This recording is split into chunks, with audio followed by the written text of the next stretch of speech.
2, 3, prueba del micrófono. Lianos, por favor, confirmar por chat la prueba de 100%. Muchas gracias.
Si vous pouvez confirmer si vous écoutez bien.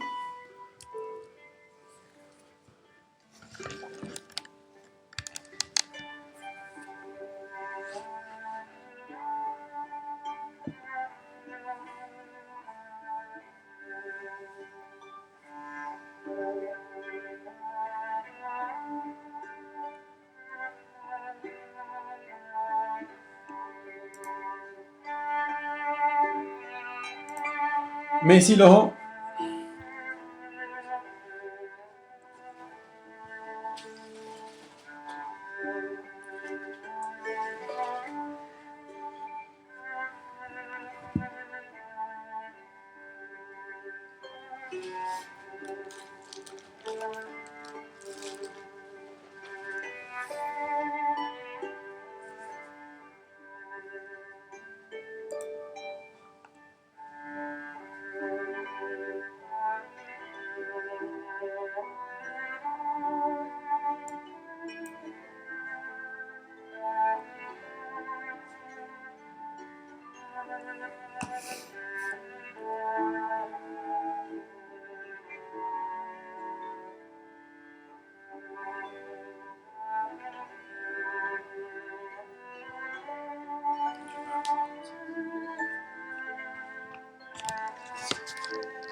Oui, oui, il est bien.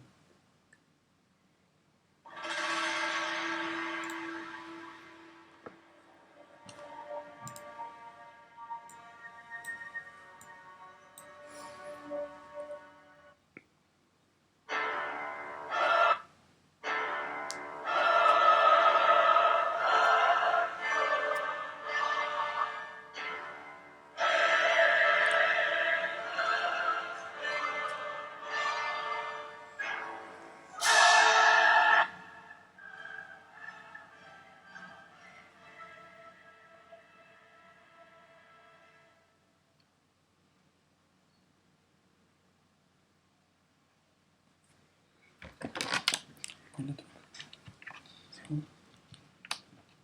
À gauche? Ok.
La Asociación Cultural Gnóstica Samael Lakshmi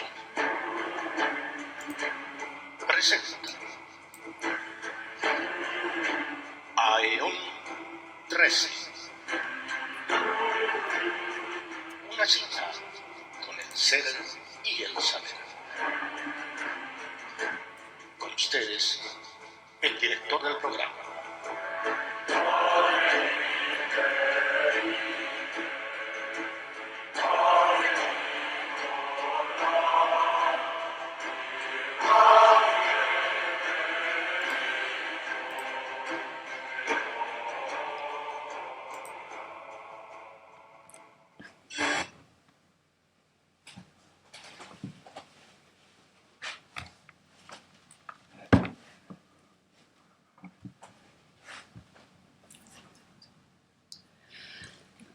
Bon après-midi, bonjour à tous les auditeurs qui nous écoutent depuis la web radio Gnosis Samael Lakshmi International.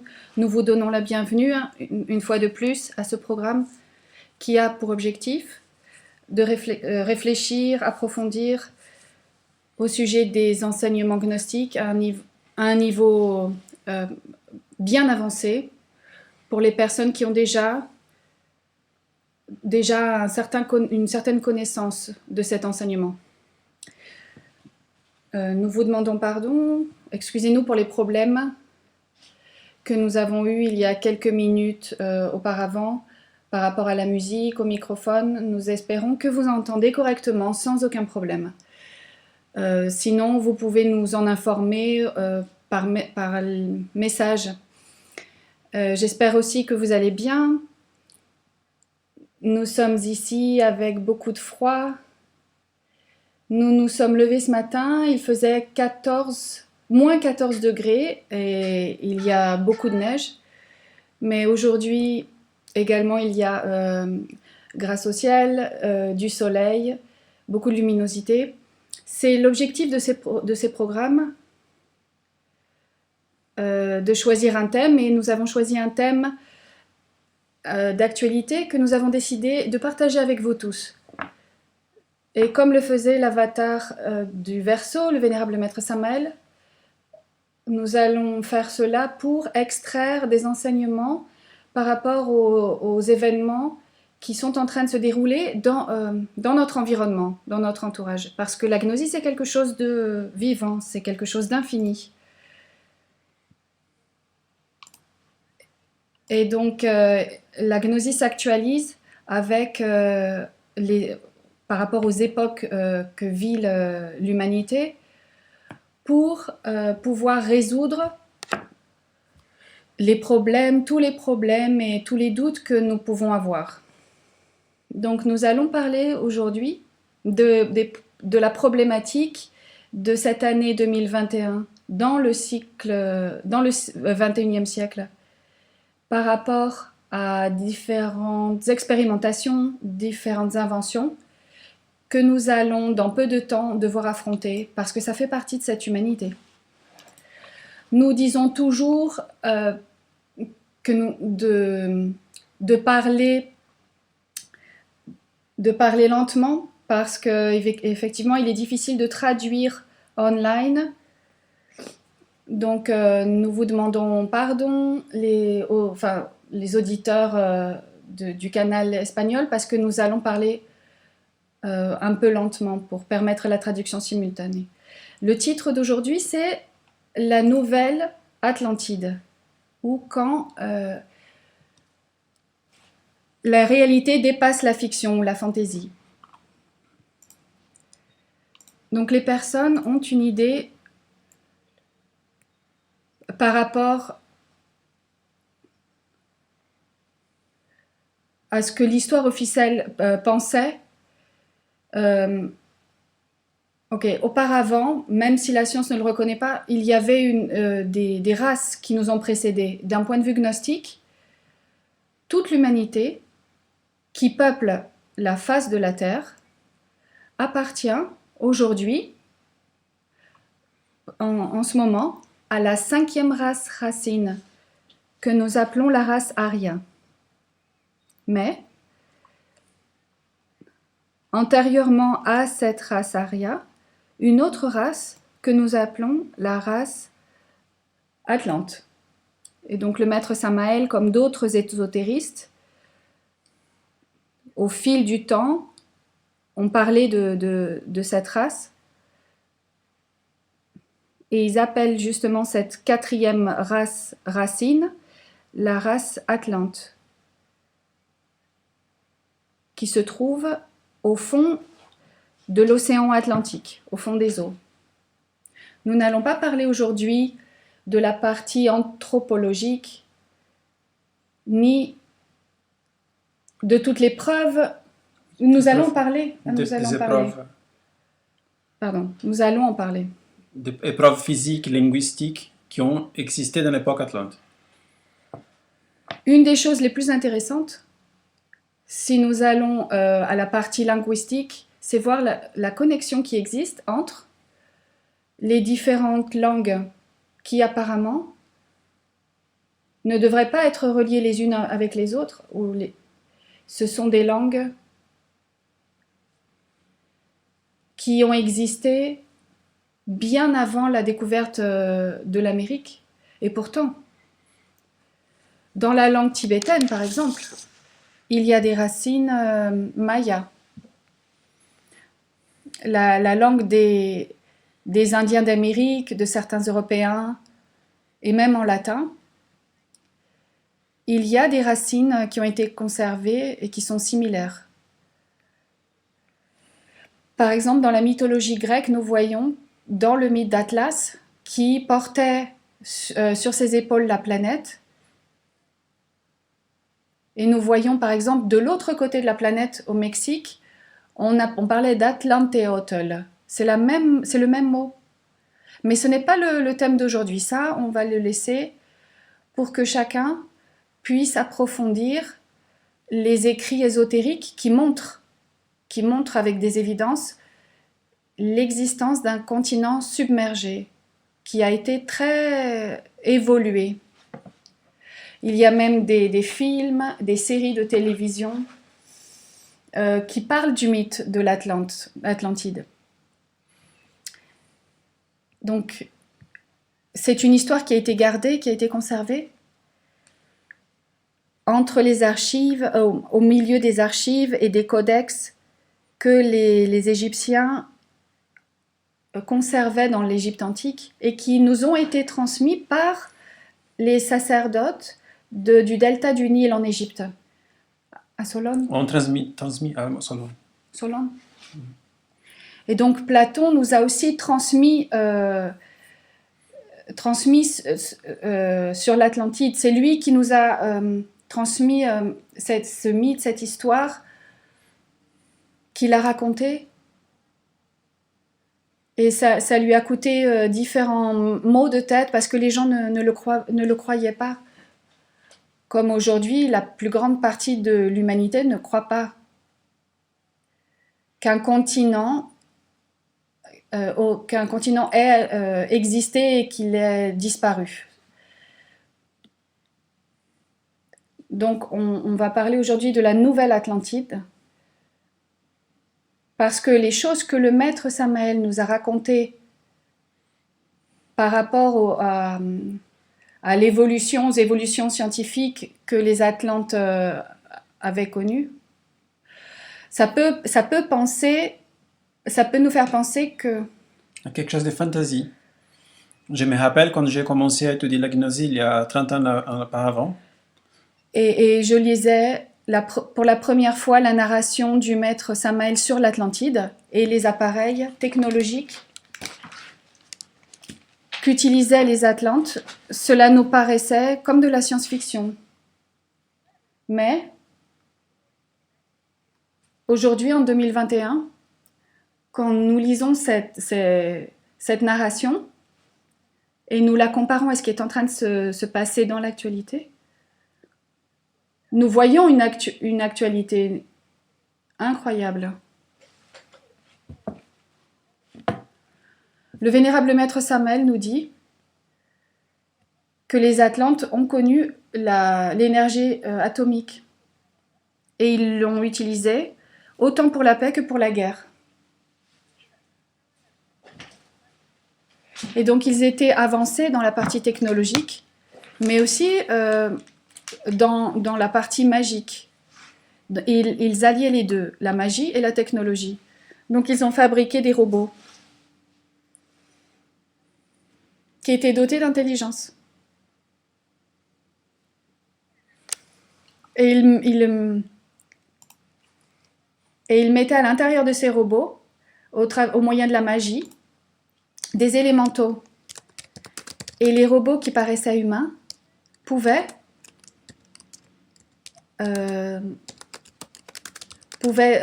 prévenir les maîtres ou les personnes qui avaient construit ces robots, pouvaient les avertir par rapport à des dangers. Donc, on peut imaginer donc des robots à l'époque qui aidaient, au moyen de l'intelligence, qui aidaient l'humanité. Ils avaient également des machines merveilleuses, nous dit le maître Samael, qui pouvaient transmettre télépathiquement vers le mental de n'importe quel être humain certaines informations. Ils ont inventé une machine qui transmettait des informations à notre mental, ou au mental des gens à l'époque, de manière télépathique. Et là, on lit ça et on pensait, mais c'est impossible.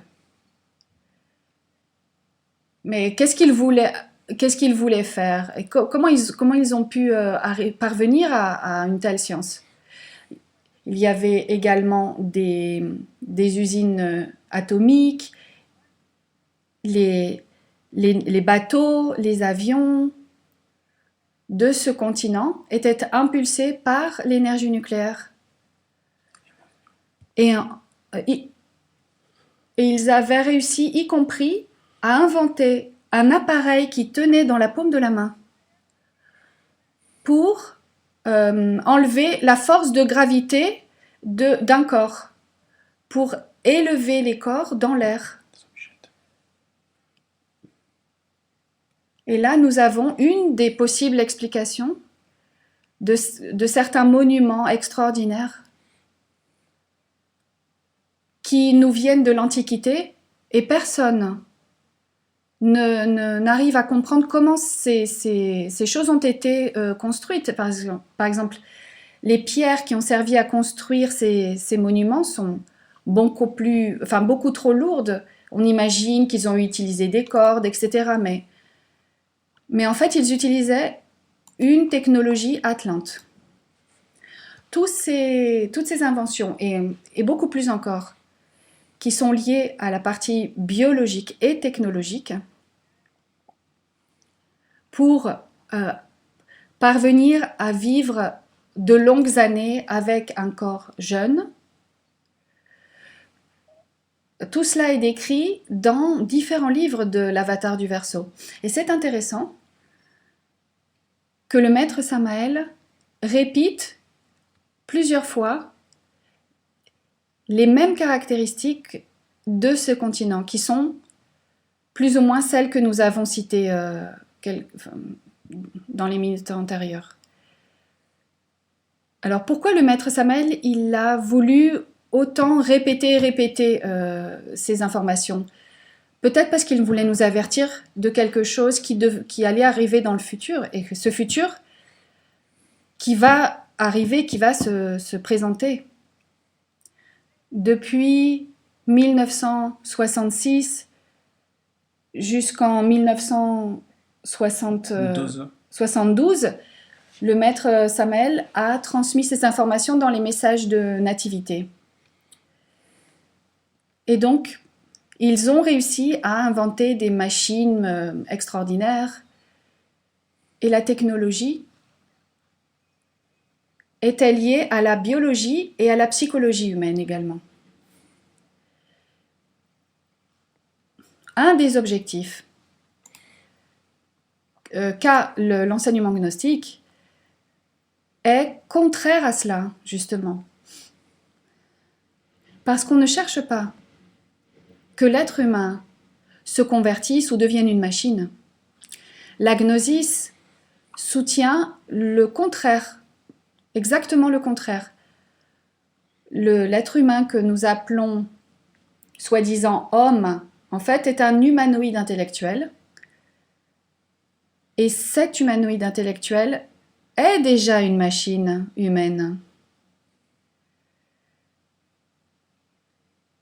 Et si cela est dur à accepter, seulement avec un peu d'observation et d'auto-observation, nous pouvons voir que les humanoïdes sont ou nous sommes ou sont des machines. D'un point de vue simplement mécanique, une machine est construite pour fonctionner de différentes manières, d'une manière déterminée. Elle ne peut pas fonctionner d'une manière différente. Si elle a été créée pour lever des pierres, par exemple, ou pour ouvrir un chemin, on ne peut pas demander à cette machine qu'elle réalise des activités de couture, qu'elle fasse des vêtements, des costumes, parce qu'elle n'est pas faite pour ça. Chaque machine a un programme déterminé. Et si on enlève le programme de la machine ne fonctionne pas.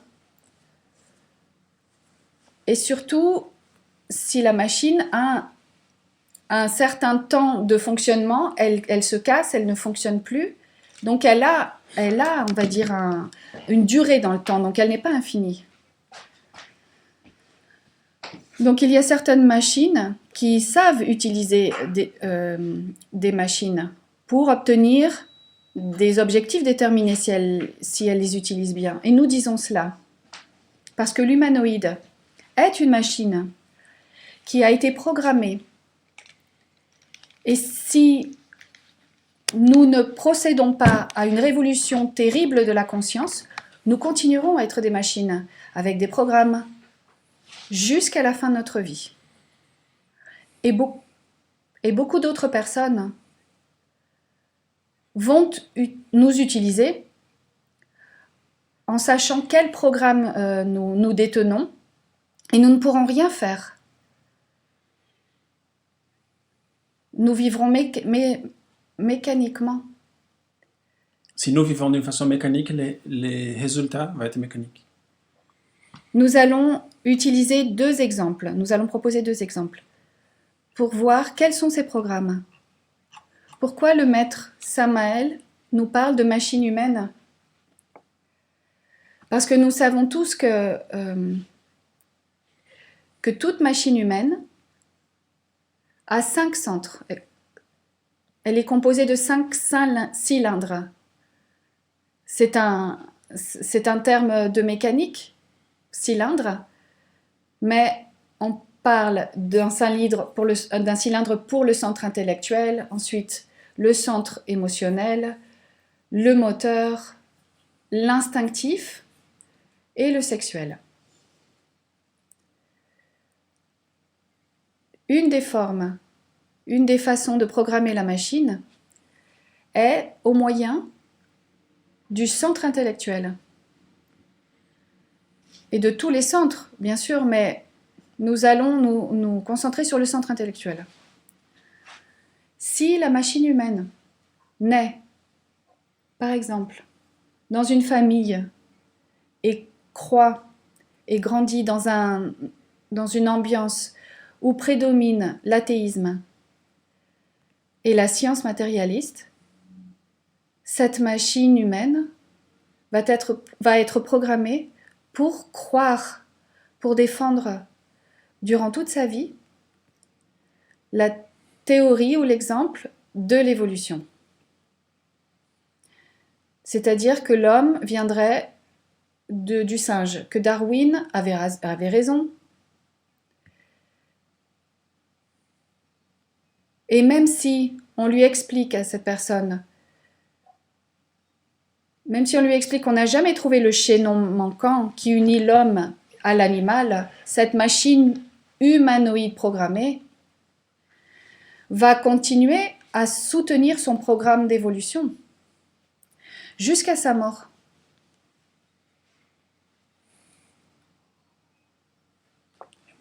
En revanche, si une autre machine humanoïde naît, grandit dans une ambiance où prédomine un système religieux,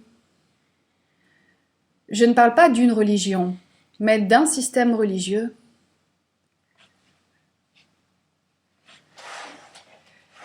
par exemple, s'il naît en Occident, il va soutenir, il va croire qu'il y a un Dieu anthropomorphique, c'est-à-dire avec une forme humaine, qui a pris un petit peu de boue ou d'argile et a formé un homme et une femme depuis l'argile, Adam et Ève, et les a mis dans un endroit très beau, paradisiaque, pour qu'ils y vivent, et il va soutenir cela jusqu'à la fin de sa vie.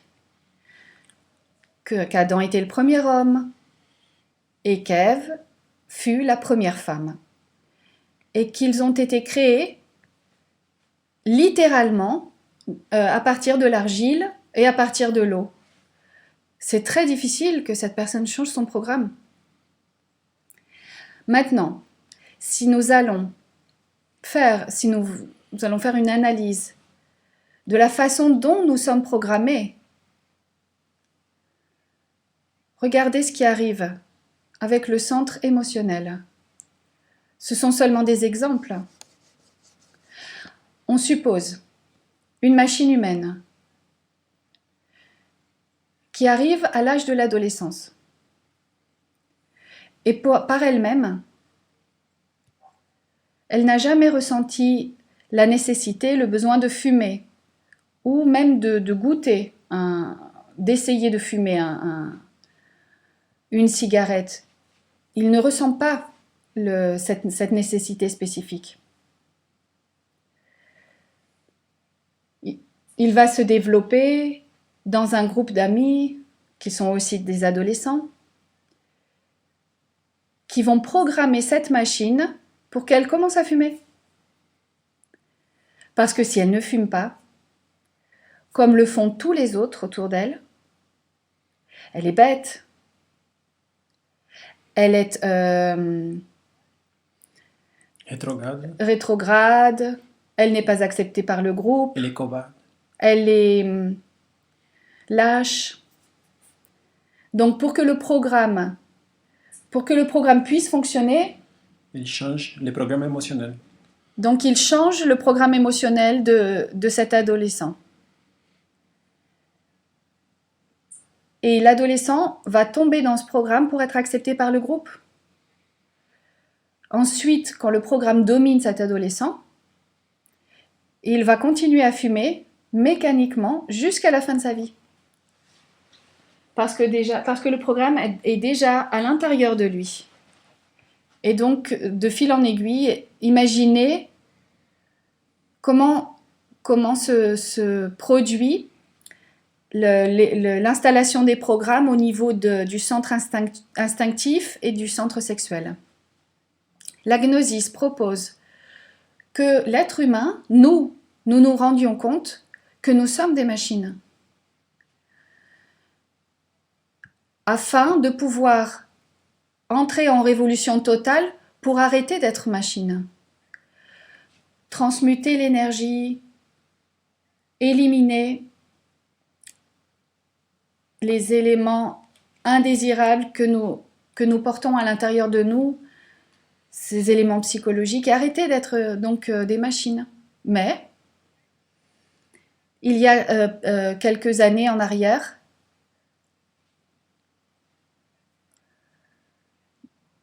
donc nous pourrions définir une date à partir de la Seconde Guerre mondiale, apparaît un mouvement qui a pour objectif exactement le contraire.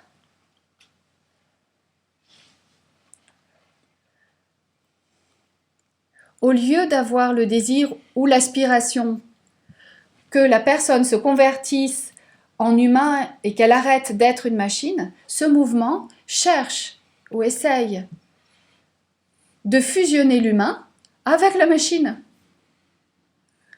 En d'autres mots, que l'homme et la machine soient une seule chose. Ce mouvement s'appelle transhumanisme.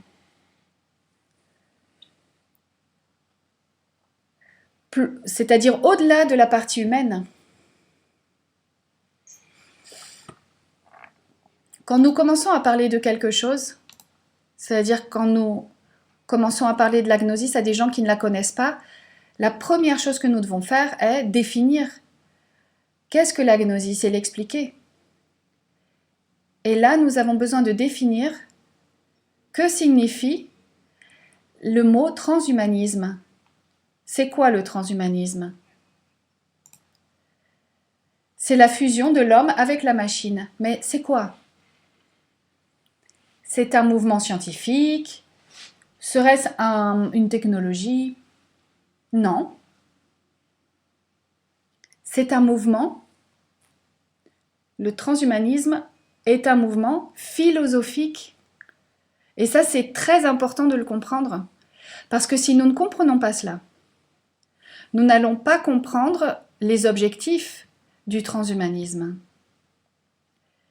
Ce n'est pas seulement une expérimentation scientifique.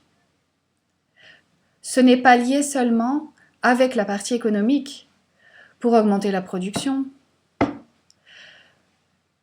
Ça ne va pas changer la partie sociale seulement. Oui, ça va la changer, mais pas seulement. C'est un mouvement philosophique et psychologique. C'est-à-dire, il y a une philosophie derrière et comme base du transhumanisme qui veut redéfinir ce que veut dire être humain. Le transhumanisme, nous le répétons, est une philosophie qui veut redéfinir ce qu'est être humain. Ils veulent altérer l'humain.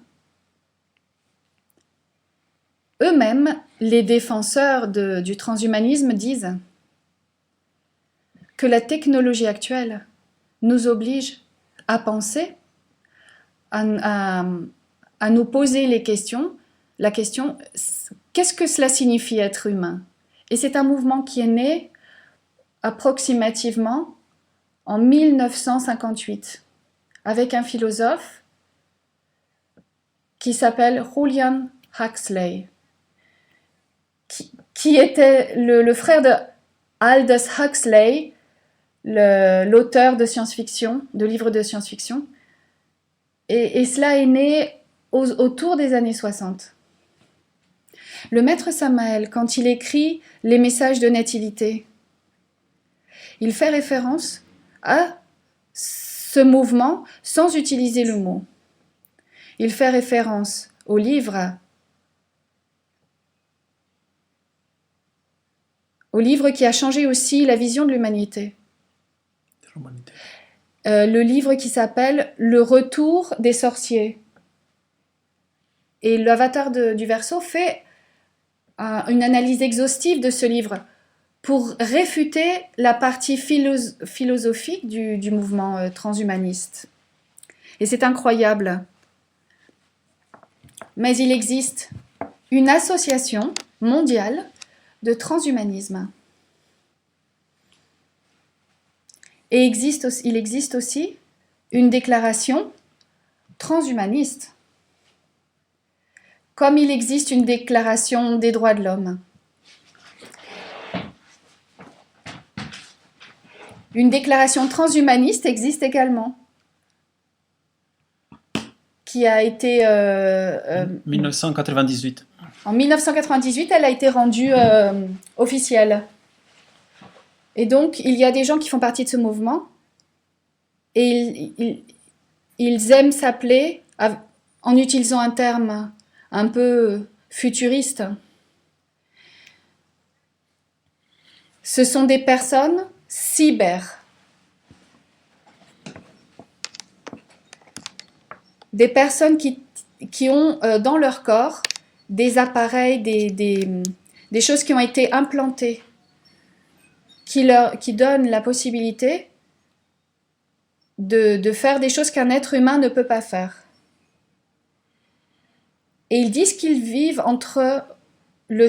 qu'ils vivent au seuil de l'homme et de la machine. En fait, nous sommes en train de parler d'humanoïdes. Eux parlent d'hommes, mais nous savons que le terme correct est humanoïde. Et donc, sont apparues des expériences, des expérimentations scientifiques en grande quantité qui ont été propulsées par cette philosophie transhumaniste. Au niveau de la biotechnologie, de la nanotechnologie, de l'intelligence artificielle. Et nous allons voir quelle est la différence entre ces différents termes. Mais nous allons d'abord à une histoire relativement actuelle. Et c'est l'année dernière qu'un personnage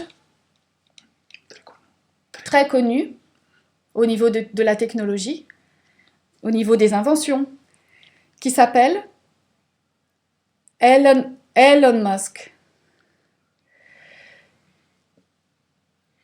qui a lancé l'année dernière une quantité incroyable de satellites dans l'espace. C'est le propriétaire de l'entreprise Tesla, qui en réalité, Tesla est un robot, parce que l'inventeur... C'est un vol. Ah, pardon, robot non, c'est un vol. C'est un vol parce que Tesla était le nom d'un scientifique tchèque. Il ne voulait pas ce genre d'invention. Il voulait que les inventions qu'il avait projetées, il voulait qu'elles soient gratuites pour l'humanité. Mais en fait, il est tombé en disgrâce parce que certaines compagnies ont volé ses idées pour gagner de l'argent. Et Tesla est mort dans la pauvreté. Maintenant, son nom est utilisé pour cette compagnie dirigé par Elon Musk. Et entre autres choses, il a un projet de transhumanisme qu'il appelle Neuralink. Une connexion avec la partie neuronale de l'être humain. Personne ne sait si cette technologie, en réalité, a déjà été appliquée. Nous ne savons pas si ils se sont rendus compte que cette technologie a déjà donné des résultats ou si c'est encore un projet, mais c'est intéressant de savoir ce qu'ils veulent au travers de Neuralink pour nous donner l'idée de ce qu'ils projettent comme transhumanisme. Et le maître Samael a écrit quelque chose par rapport aux Atlantes. Ils avaient un appareil qui, de manière télépathique, pouvait transmettre des pensées, des informations aux êtres humains. Neuralink veut implanter une puce dans le cerveau, soi-disant, pour aider les personnes qui ont des problèmes moteurs, des problèmes de paraplégie. Donc, avec cette puce, ils aideraient le cerveau à donner un ordre à certains muscles, à certains nerfs, pour que la personne puisse à nouveau se mouvoir. Donc, ce serait extraordinaire, parce que la technologie n'est ni bonne ni mal. C'est comme le feu. Le feu, pour cuisiner, pour se réchauffer, est extraordinaire. C'est bon, entre guillemets, c'est bien. Mais le feu qui brûle une maison, qui brûle un champ, c'est terriblement mauvais. Donc, comme technologie, peut-être, ce serait une aide pour les personnes qui sont paralysées. Le problème, c'est que cette puce qui serait implantée dans le cortex, dans la partie supérieure du crâne, pour implanter cette puce, il y a besoin d'une opération. Et les créateurs de cette puce, de Neuralink, parlent d'une opération sans anesthésie. Et le plus intéressant, c'est que ce ne sont pas des docteurs qui le font.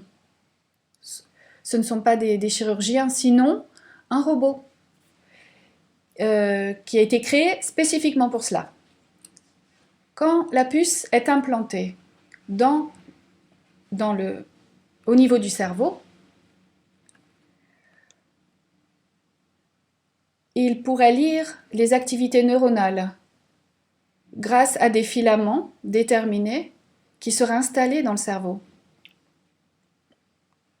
Et cette puce, elle serait connectée avec une application dans le téléphone portable au moyen de Bluetooth. Donc il y a une application, il y a un lien entre l'application du téléphone et le cerveau. Et donc toute l'information que la personne aimerait obtenir pourrait être transmise depuis l'application du téléphone portable jusqu'à l'intérieur de son cerveau, comme une forme, un type d'intelligence artificielle.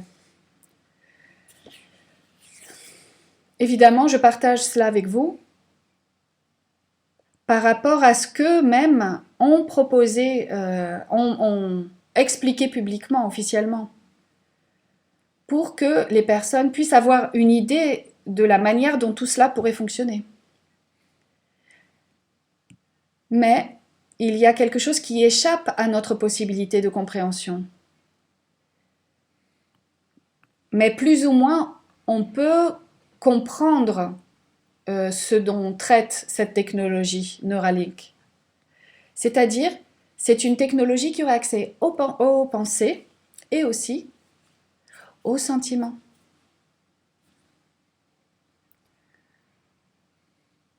l'entreprise de Musk est non seulement en train d'approfondir sur ce thème, mais il y a aussi beaucoup d'autres entreprises qui le font. Donc, le transhumanisme veut la fusion de l'humanoïde, de l'être humain avec la machine, pour construire un transhumain qui aurait des possibilités soi-disant beaucoup plus variées qu'un être humain ordinaire. Donc, les informations qui pourraient entrer dans un ordinateur, la rapidité avec laquelle nous pourrions trouver un mot dans nos archives.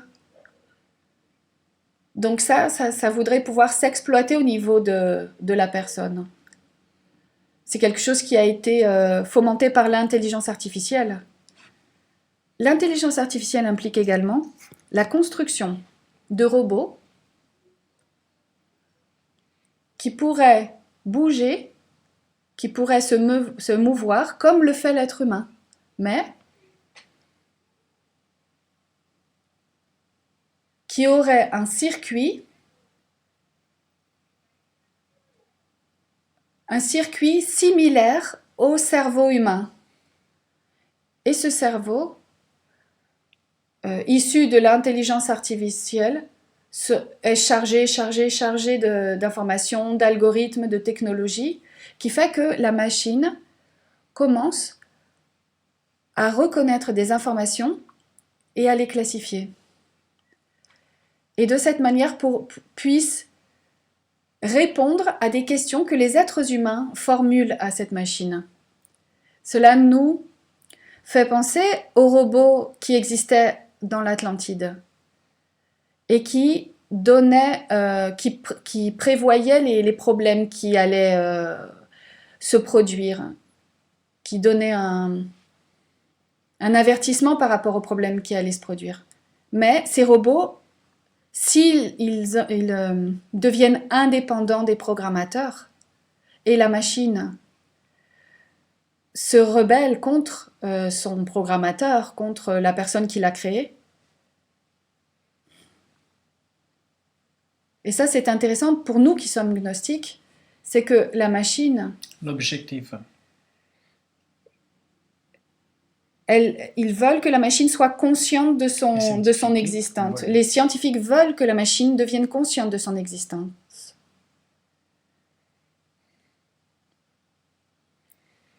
Nous, par exemple, comme êtres humains, nous avons un corps physique, nous sommes venus dans cette existence avec un objectif. Et cet objectif est nous rendre conscients de notre propre existence. Nous rendre conscients que nous possédons à l'intérieur une étincelle divine qui est sortie de l'absolu. Et donc notre objectif est de retourner vers l'absolu,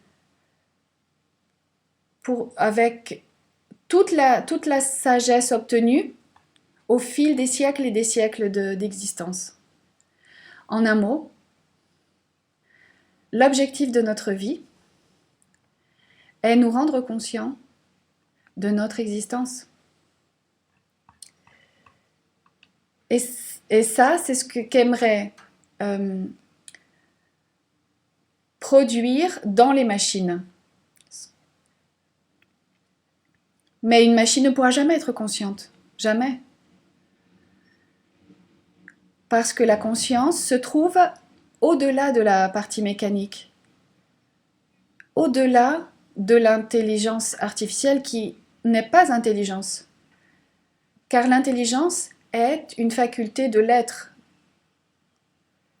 Là, dans ce cas, on devrait parler d'information artificielle. Pas d'intelligence artificielle.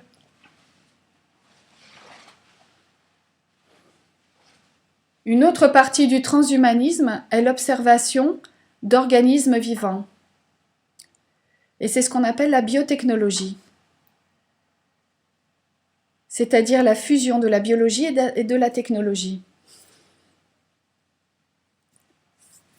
Eh bien, ça semble être quelque chose qui provient de la science-fiction, mais aujourd'hui, ce que nous lisons dans les informations ressemble beaucoup à de la science-fiction, on va même au-delà. Donc il y a aujourd'hui, dans l'actualité, des informations sur le mélange de cellules humaines avec des cellules de porc.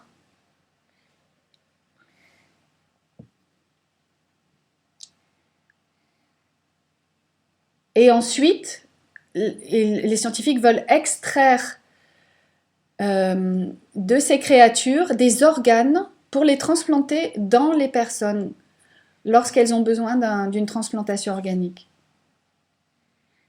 Ils veulent également créer des organismes, enfin pas créer, mais en tout cas diseigner. Désigné. Ils veulent faire des organismes Pour programmer l'organisme comme il veut le faire. Ah oui, par exemple, maintenant, ils veulent proposer aux parents de pouvoir choisir la couleur des cheveux de leur enfant, la couleur des yeux.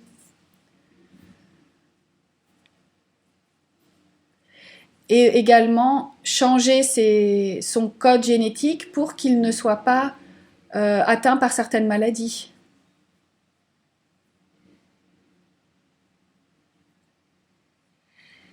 Pour que ces gènes soient enlevés du patrimoine génétique de l'enfant. Et d'un autre côté, insérer dans son code génétique un ADN artificiel, des morceaux d'ADN artificiel. Notre mental n'arrive pas à comprendre tout ce qui est en train de se passer, toutes ces inventions. Il y a une autre partie du transhumanisme qui s'appelle la nanotechnologie, où on manipule la matière au niveau atomique, moléculaire. Par exemple, il y a déjà une technique qui existe pour implanter des nanoparticules, c'est-à-dire des particules microscopiques, très minuscules. Donc il y a autour de ça toute une explication scientifique, biologique, on ne va pas en parler maintenant. Parce que ça n'est pas l'objectif de la conférence.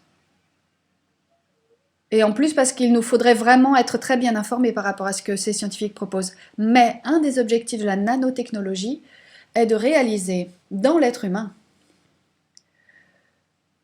ce qu'on appelle des tatouages intelligents.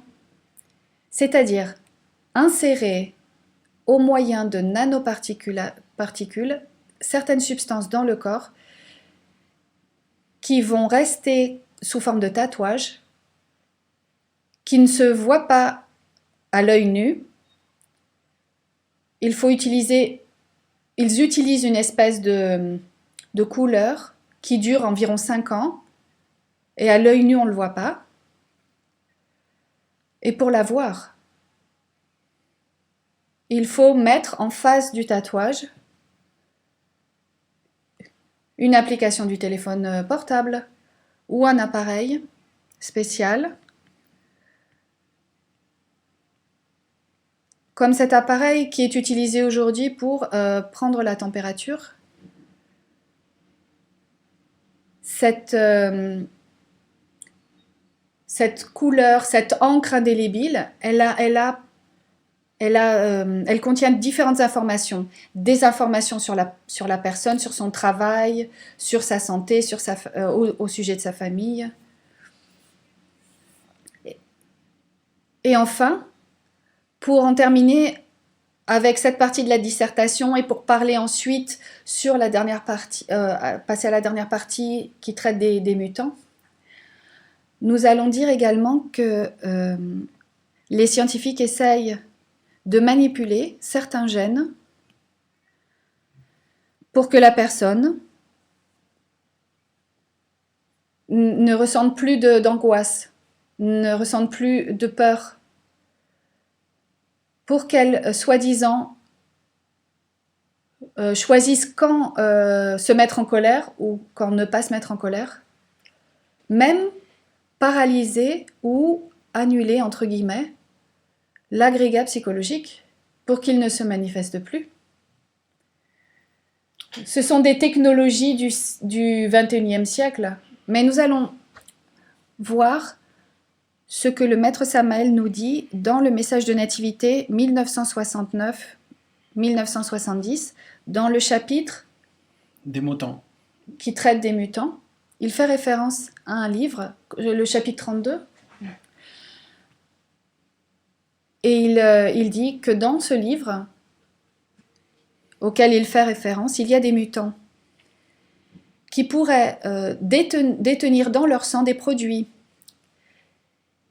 qui leur permettraient d'améliorer leur équilibre physique et augmenter leur coefficient intellectuel, bien au-delà du nôtre.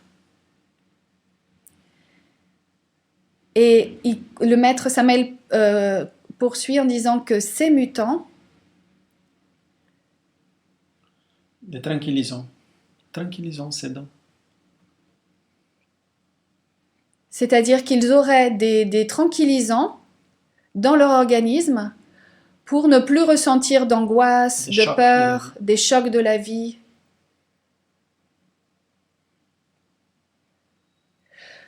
Toute cette philosophie transhumaniste a une base philosophique et psychologique qui est opposée qui est opposée à la philosophie et la psychologie ésotérique, qui cherche la révolution de la machine humaine pour qu'elle se convertisse, pour qu'elle devienne un homme. Et nous parlons de manière générique, un homme ou une femme, mais véritable, pour parvenir à être un super homme et une super femme.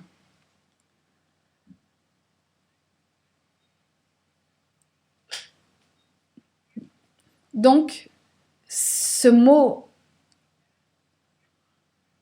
de transhumanisme, de mutant, c'est diffusé au moyen de comics, de dessins animés, de bandes dessinées qui plaisent aux enfants, aux adolescents, aux adultes. Il y a plein de séries, plein de films qui sont suivis par toute une grande partie de la population et qui traitent du thème des mutants. Par exemple, l'homme bionique.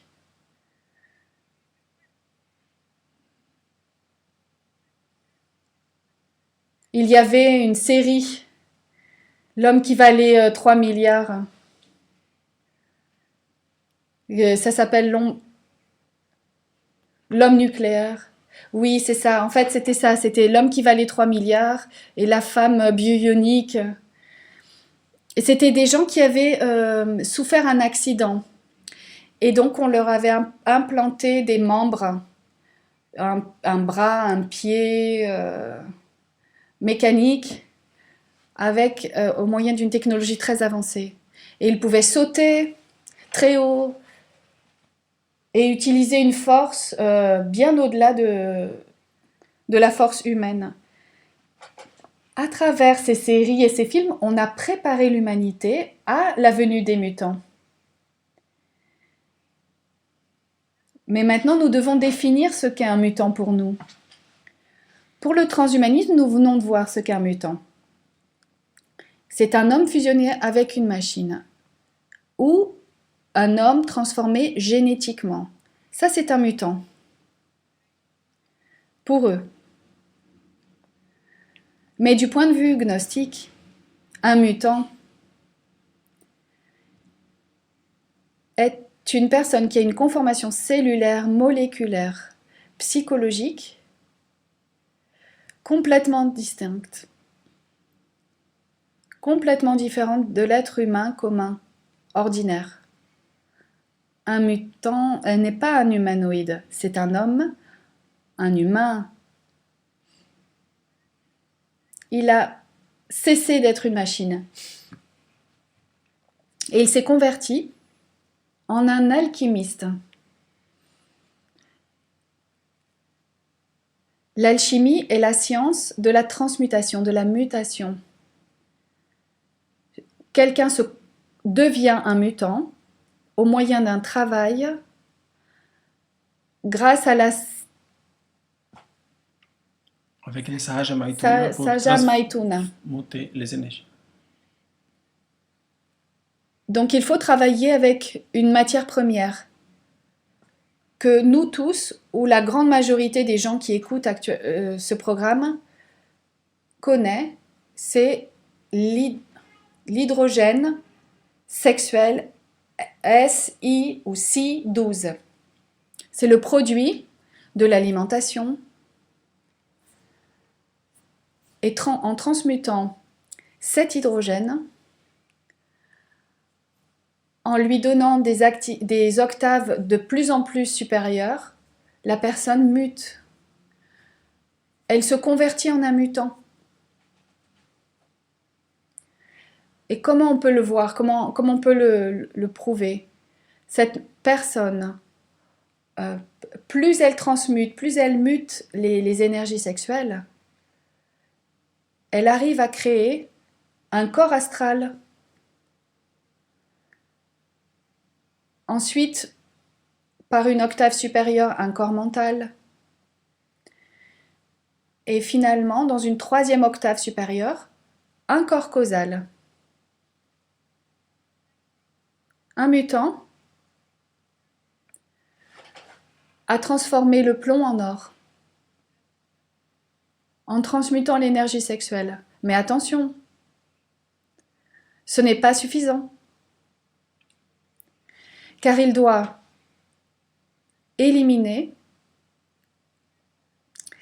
l'agrégat psychologique pour obtenir le droit de devenir un mutant ou un mutant favorable.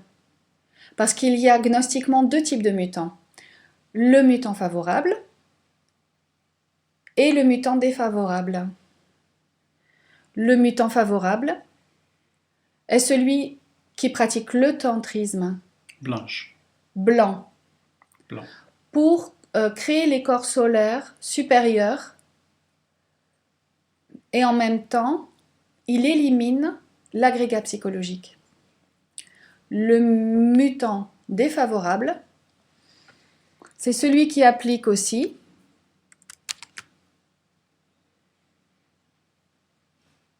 c'est celui qui utilise l'énergie sexuelle, mais pratique le tantrisme noir.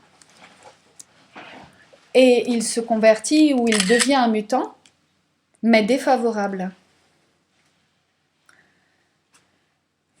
Maintenant, pour terminer la conférence d'aujourd'hui, nous aimerions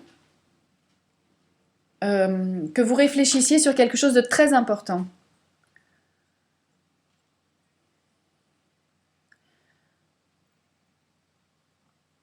Et nous allons voir que tous ces mouvements scientifiques, économiques, philosophiques qui sont en train de voir jour aujourd'hui sont le contraire de l'ésotérisme christique. De l'ésotérisme christique.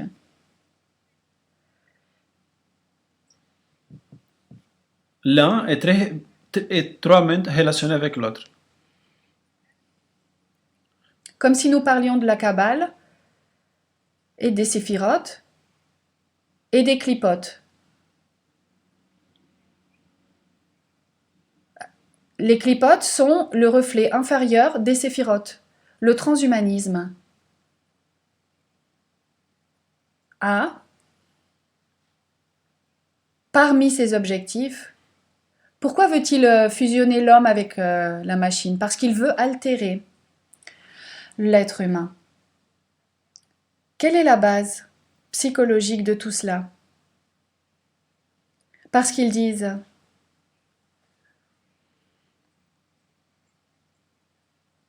que l'être humain dépend de la nature.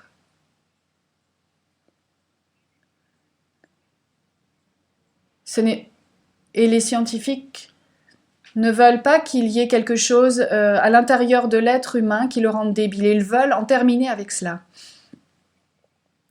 Une des choses qui rend l'homme fragile est la souffrance. Une autre chose, c'est la maladie.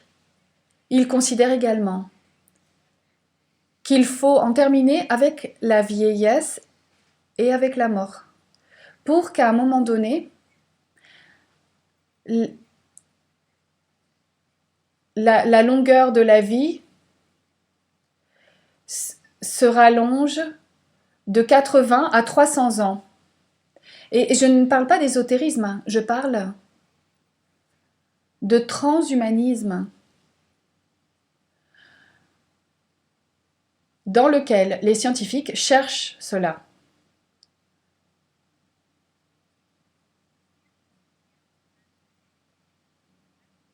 Le Bouddha était un mouton. Bouddha était un mutant. Il a enseigné que pour se libérer, pour que l'être humain se libère de tout ce qui le fait souffrir, il doit laisser 4 choses. Il doit les comprendre. Il doit abandonner le désir qui est lié à l'ego, comme nous le savons déjà.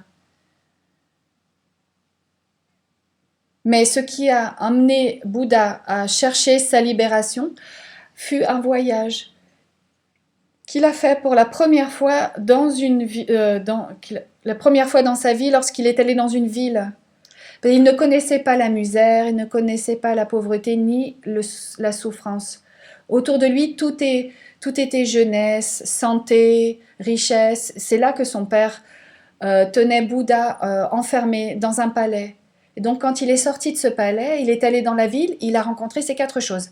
La souffrance, la maladie, des personnes âgées qu'il n'avait jamais vues auparavant. Et il a affronté, donc il s'est confronté à la mort. Nous sommes sujets, dès le moment où nous avons un corps physique, à ces 4 choses. Les transhumanistes le savent et ils veulent sortir de cela. Et ce que nous voyons dans l'actualité, c'est que l'humanoïde est en train de vouloir prendre la place de Dieu, parce que ça ne lui suffit plus. Le pouvoir qu'il a acquis sur la nature, ça ne lui suffit plus. Le pouvoir qu'il a acquis sur les civilisations, sur les sociétés. Il veut, en plus, détruire et créer comme Dieu. Et créer comme Dieu.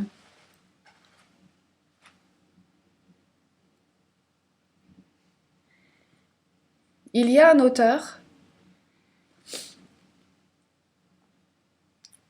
que nous avons lu, certainement, beaucoup d'entre nous l'ont lu, qui a écrit un livre, Le vol du serpent emplumé. Il parle de l'histoire de l'apôtre Judas. Entre ce que sont... Il fait une différence entre les hommes d'argile, d'argile, les humains, c'est-à-dire symboliquement les humains, qui ont été convertis en récipients, en vases, pour que Dieu puisse habiter en eux. Et ça, c'est la grande différence.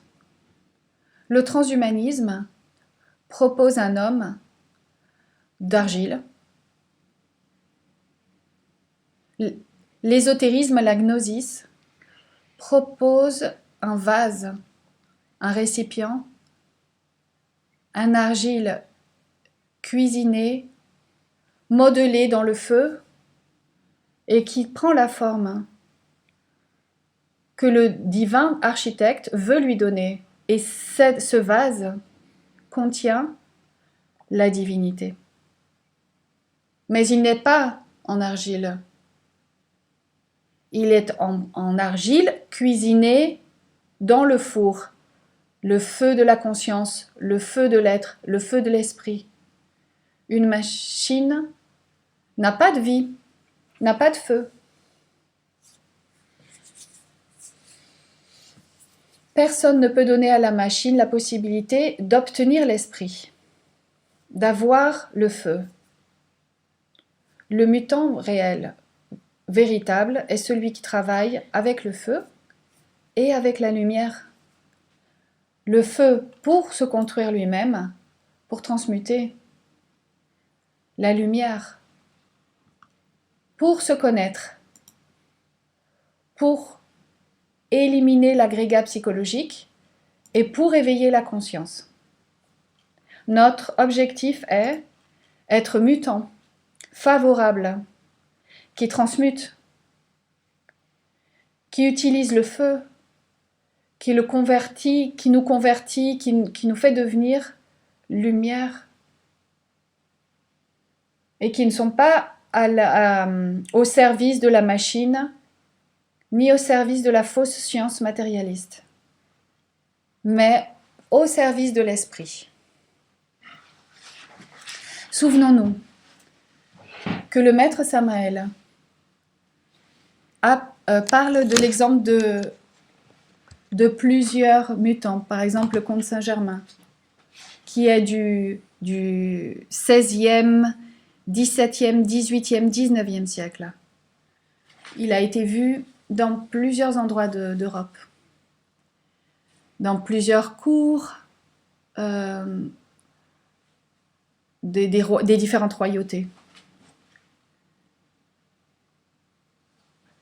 Il existe aussi des groupes de derviches immortels qui vivent en Turquie et qui se réunissent tous les 20 ans pour Ils se rencontrent chaque 20 pour ans se en Turquie. rencontrer en Turquie. Le maître Jeshua Ben Pandira, n'est-il pas lui non plus un mutant? Parce que quand on parle dans le christianisme que le sang du Christ est le sang de l'agneau et il efface le péché du monde, on parle du sang d'un mutant et sa composition moléculaire et cellulaire est différente du sang des humanoïdes. Pourquoi? Parce qu'il a transmuté, il a créé et il sait créer lui-même. Parce que dans ce sang ne courent plus les éléments psychologiques indésirables de l'humanoïde. Voilà, nous en avons terminé pour aujourd'hui. L'objectif était que vous ayez une base, que nous ayons une base pour différencier ce qu'est un mouvement philosophique de l'Antéchrist de ce qu'est un véritable mutant basé sur la science ou dans la science christique. Maintenant, si quelqu'un veut écrire une question, on va traduire au français, mais on doit faire attention que la question doit vraiment être liée au thème de la conférence, parce qu'on a déjà reçu des orientations de la maître qu'ils ne vont pas répondre des questions hors du thème.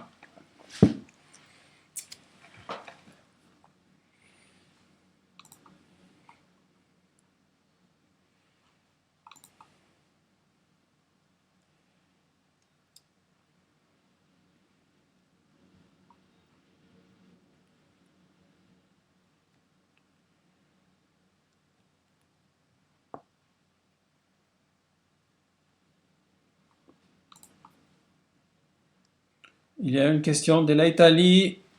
du docteur Federico Marco. Il dit, Maîtresse Sophia, si la civilisation de l'Atlante a arrivé à un niveau aussi bas,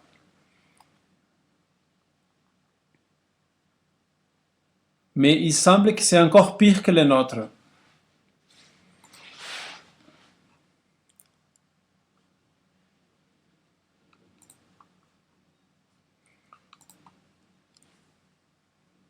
Le maître Samael, quand il parle de l'Atlantide,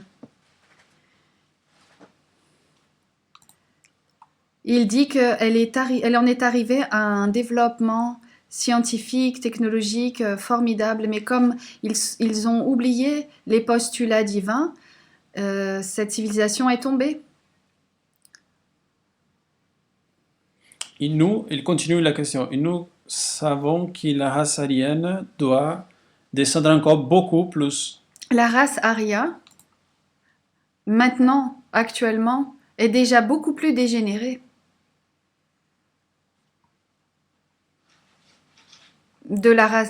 Beaucoup plus générée que la race atlante.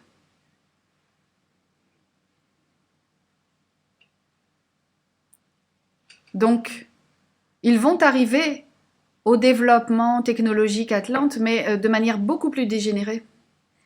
Ramiro de l'Uruguay.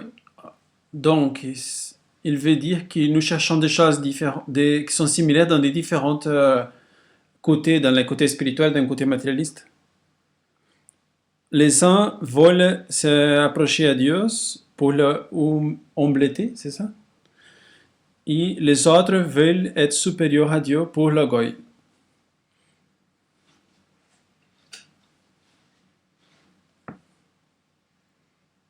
Nous voulons nous rapprocher de Dieu, comme le dit Ramiro. Les transhumanistes, ou ceux qui soutiennent le mouvement transhumaniste, veulent être Dieu, manipuler non seulement les animaux, les plantes, ils l'ont déjà fait, mais ils veulent aussi manipuler l'être humain. C'est l'orgueil, terrible orgueil, comme la tour de Babel, quand ils ont voulu construire une tour qui atteigne le ciel. Et le maître Samael nous explique que la tour signifiait la conquête de l'espace et que Dieu ne l'a pas permis. Car l'humain arriverait à une autre planète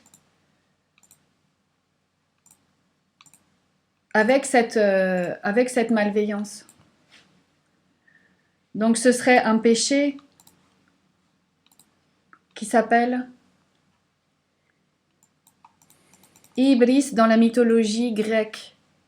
C'est le pire péché, c'est le péché contre Dieu, c'est le péché de l'orgueil. Et de ce mot Ibris vient le mot hybride. C'est un organisme qui est hybride, c'est-à-dire normalement elle ne peut pas se reproduire. Mais que veut dire hybride? Ibris est le péché contre Dieu, contre Jupiter, contre la divinité.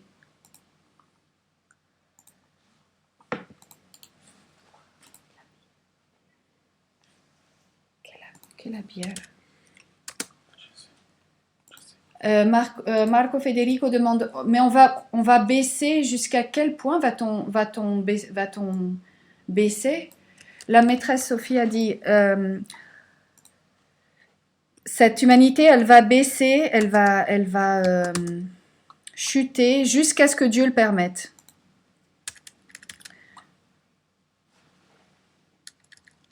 Parce que l'esprit permet que cela se produise. La mère nature permet que certains scientifiques aient accès à des idées. Elle leur permet qu'ils réalisent certaines expérimentations. La loi divine le permet. Permet aux humanoïdes de manipuler la création. jusqu'à un certain point. Mais cela est parce qu'il y a une loi qui implique que l'être humain le veut. L'être humain s'est séparé de Dieu, alors il va devoir se confronter aux conséquences. Et jusqu'à quand? Nous ne pouvons pas penser à beaucoup plus de temps, parce que au rythme où l'on va, cela va être impossible la vie pratiquement, avec ce type d'invention.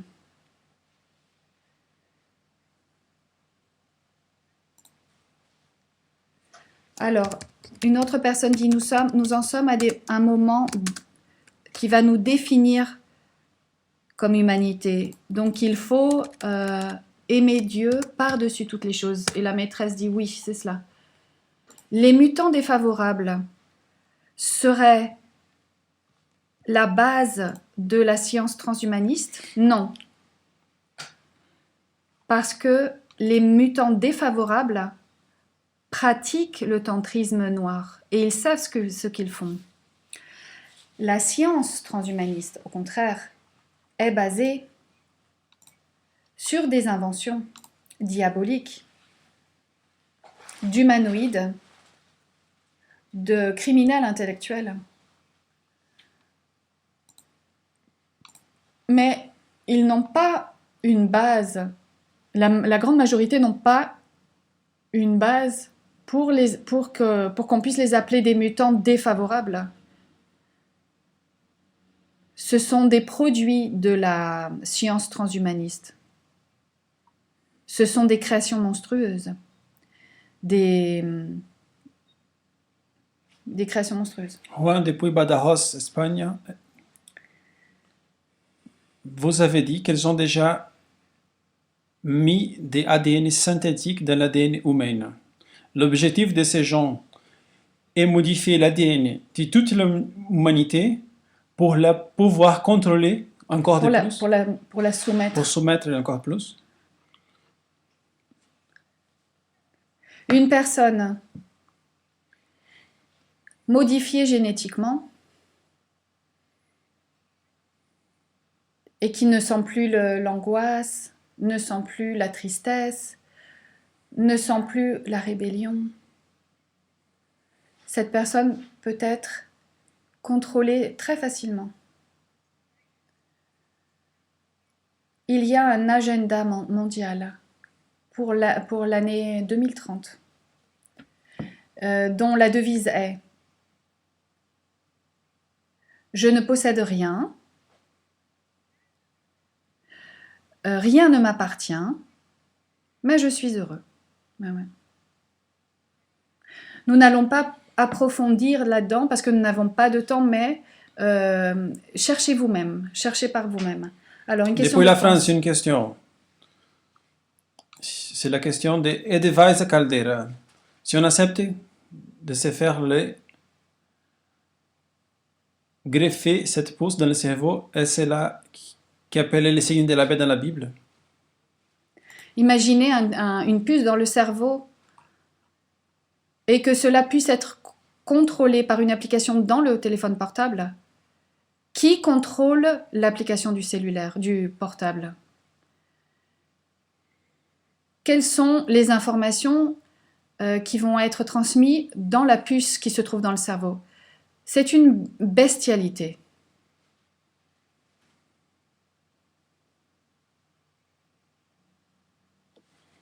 Merci beaucoup pour les questions.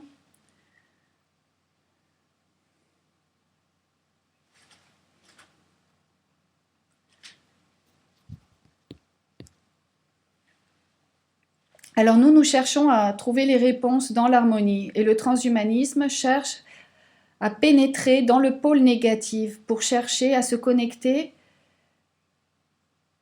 avec l'essence sans loi ni Dieu.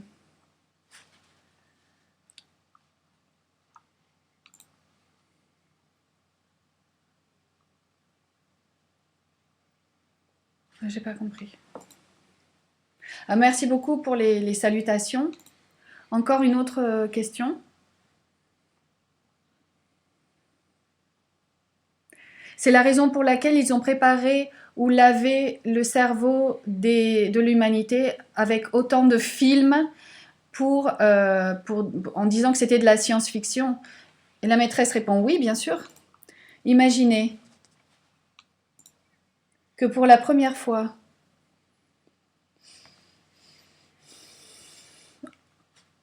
on entend parler d'un mutant, d'un transhumain ou d'un homme bio-ionique.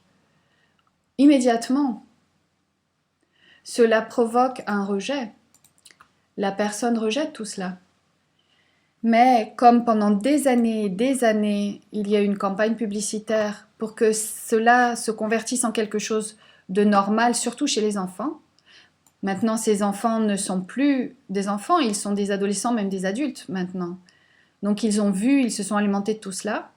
Donc cela rentre beaucoup plus facilement chez eux. Ils s'y sont habitués. Le temple Sérapis dit, nous avons besoin de nous convertir en hommes où court le sang du lignage Maya.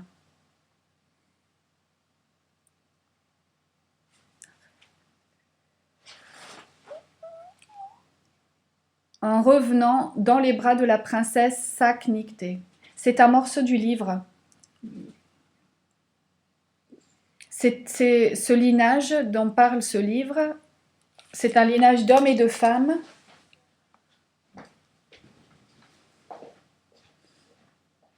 à l'intérieur desquels court le feu. Non, peu importe où ils sont nés, mais ce sont des récipients cuisinés. Ce ne sont pas des pots en argile qui vont être cassés.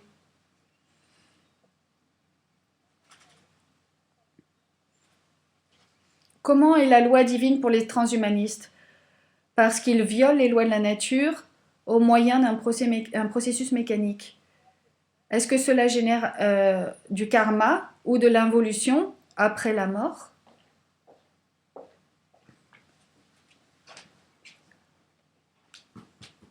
Imaginez que tout ce que fait une personne ordinaire, il le fait mal, lui génère, enfin lui produit en elle un karma.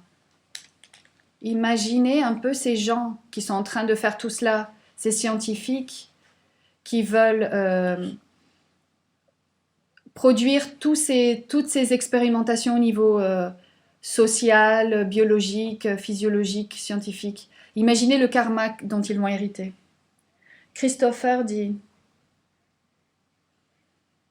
maintenant nous sentons l'aspiration à revenir à la nature. Et la maîtresse dit, les transhumanistes disent de la nature, nous avons évolué et nous sommes séparés des singes. Bien sûr parce qu'ils se basent sur la théorie de l'évolution. Et maintenant que nous sommes humains, les singes sont inférieurs à nous. Les transhumanistes le disent. Et ils expliquent.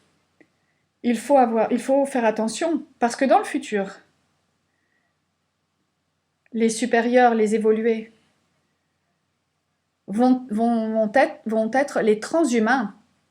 Et les personnes qui continuent à être humaines vont être inférieures et vont devoir servir les transhumains. C'est la raison pour laquelle il faut se rendre de plus en plus invisible.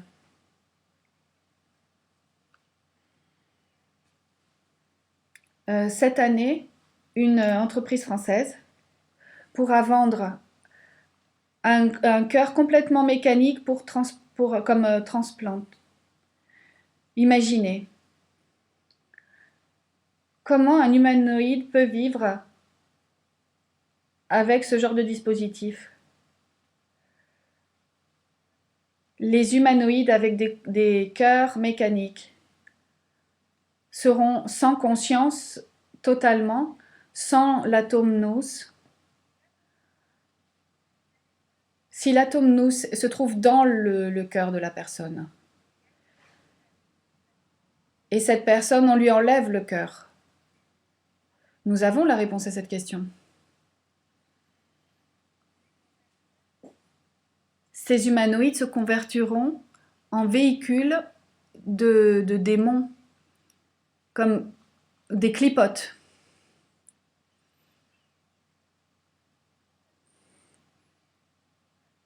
C'est difficile. Mettez-vous à notre place, parce que nous parlons publiquement de tout cela.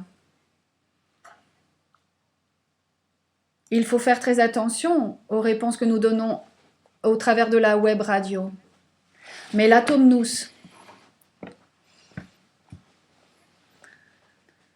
fait partie du cœur de la personne. Quand on enlève le cœur, quand on retire cet organe et on en met un autre, ou on met un organe artificiel, l'atome nous n'est plus là, et donc il y a une déconnexion avec l'intime. La mère est amour et loi.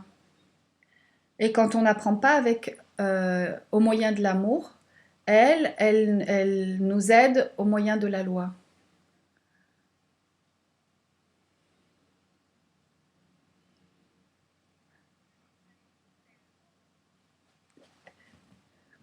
La nature est terreur d'amour et de loi. Et bien sûr, une mère qui aime ses enfants, elle doit leur imposer des limites. Juan nous dit, que pouvez-vous nous dire sur Elon Musk? Est-ce que c'est une personne sincère mais qui se trompe, ou est-ce qu'il travaille pour la LN? La loge noire. Qui sommes-nous pour juger les gens? C'est terriblement difficile déjà se juger soi-même.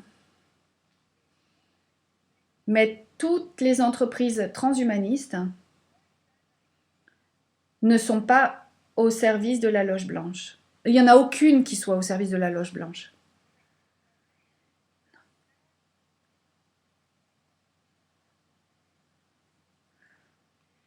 Andrea depuis Miami, il dit, cette information me met en pression et me fait aussi entrer dans un panique.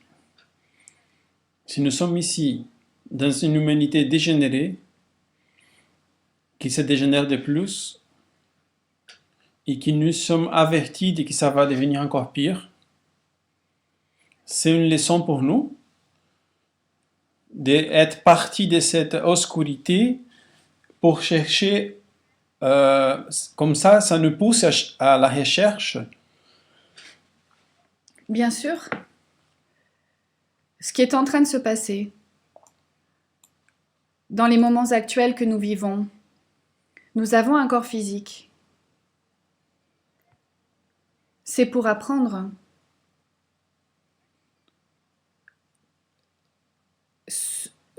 Apprendre le plus possible sur le bien et le mal. Les initiés, et les initiés hommes et femmes, qui arrivent, qui parviennent à se relever à l'époque actuelle. Le maître Lakshmi dit qu'ils vont être les prophètes les plus illuminés de la 6e race. Parce qu'à la fin de chaque race, tout va être dévoilé, tout va sortir à la lumière. Le bien et le mal, les deux. Le bien est confondu avec le mal. Et quand la personne arrive à éveiller la conscience et à faire un travail intérieur, actuellement, cette personne avance très rapidement. Nous conversons avec plusieurs personnes à ce sujet. L'avancée de la mission en 2020 Pour la Gnosis, l'avancée de la mission de la Gnosis en 2020 est la plus grande, elle est bien majeure que dans les années antérieures. Donc la personne qui choisit de faire un travail actuellement avancera beaucoup plus rapidement qu'il y a 5 années auparavant, qu'il y a 5 ans auparavant. Donc oui, il va y avoir une possibilité de... Gabriel Canto, dans l'idée de la mélange de les humanoïdes, il y a aussi commencé les mouvements transespécies. Ça a été déclaré les premiers hommes-poissons, avec une implante de silicone qui simule les ailes, les ailes du poisson. Ils détruisent de plus en plus ce qu'on appelle l'humain. Les nageoires du poisson. Bien sûr, nous sommes dans un espace public, mais aujourd'hui, il y a des transhumains, des transespèces, des transraces, des transgéniques, tout est trans. On n'a plus de questions dans le canal français. Le lumiciel de Raphaël en Le Italie. grave, c'est que le microchip a besoin de l'autorisation, mais le nanochip, s'il n'y a pas besoin d'autorisation. Bien sûr, dit la maîtresse. Elles peuvent être installées sans que nous savons, avec les matériaux génétiques et la programmation 5G. C'est ça le danger. Ça, c'est le danger, justement. On ne sait pas. Et ils peuvent être injectés, ces nanoparticules. D'ailleurs, c'est... Pour cet moyen qu'elle entend de publicité dans l'actualité. Nico Escobar de Montevideo, elle dit: j'ai connu depuis une semaine qu'est-ce que c'est le transhumanisme. C'est vraiment une coïncidence, entre guillemets, d'avoir cette conférence aujourd'hui pour alerter le monde. Il y a une sortie, c'est les Tartarus. C'est les enfers. Oui, malheureusement, oui, c'est comme ça. Après vient des salutations depuis le lumiciel Apollo, l'Uruguay, Nicolas.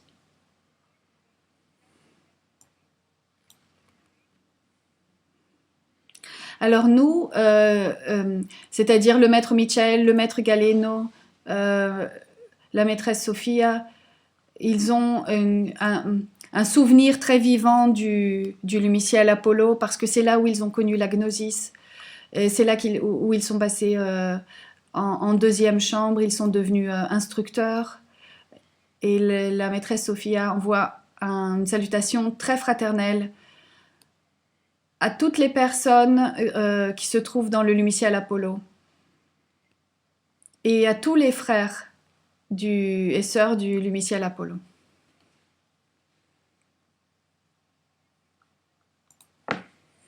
Les questions sont finies. Merci beaucoup pour votre patience. Notre objectif n'est pas de semer la panique, mais l'éveil de la conscience. Connaître les armes pour se confronter à tout ce qui est en train de se passer et pour pouvoir toujours choisir le chemin de l'esprit et du feu, qui est le seul qui puisse nous sauver. Merci à tous et nous nous verrons, nous nous écouterons, nous converserons au moyen de la web radio Gnosis Samael Laxmi International. Merci beaucoup. Pour ce canal français, merci beaucoup de votre participation. Nous vous réinvitons pour les jours mercredi. On commence une première chambre online. Pour les mythes, c'est pas pour cette web radio. Et les jours 24 à 15h, nous avons une conférence pour les étudiants les plus avancés avec le maître Michel pour les francophones.